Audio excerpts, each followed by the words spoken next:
It's kind of interesting how Anthony and I met.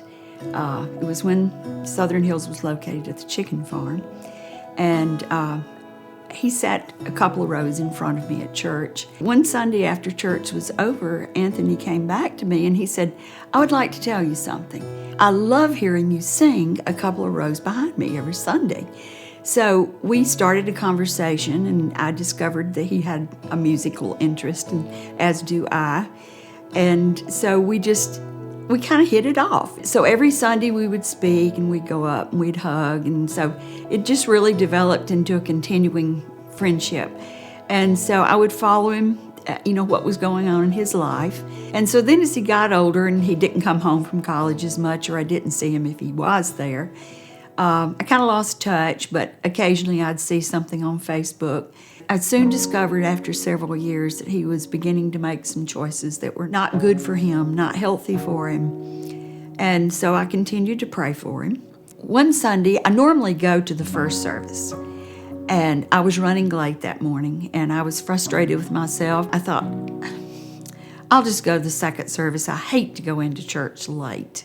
I came to the second service. The service was good, and at the end, the person leading the service said, "We're going to have a baptism. Turn your direction to the baptistry." I looked down there and I thought, that person looks familiar. And I looked again. All of a sudden, tears started coming in my eyes. And I couldn't help but mouth the word, "Anthony, Anthony, Anthony's in the water."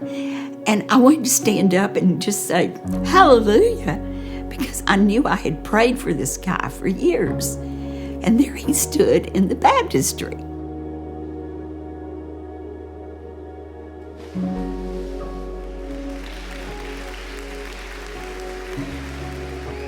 After church, I wanted to speak to him.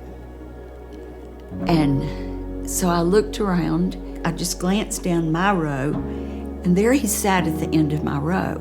Someone was bent over praying with him. And so I just slid down the row and put my hand on his back as they were praying. So when their prayer was over, he looked up to see who was touching him, I guess, and he just grabbed me and just embraced me. We talked probably for at least 5 or 10 minutes. And he filled me in about his life. And he told me, he said, "It's hard. It's really hard." I said, "I want you to know I've been praying for you for 12 or 13 years. And I said, "I just can't believe this, but I'm overjoyed." And I said, "But I want you to know I am not going to stop praying for you." I could just as easily have laid down that friendship and said, "Yeah, there was this guy I met when he was a teenager, and he's gone about his way now." But God knew Anthony needed those prayers, and God knew that I needed to experience his faithfulness.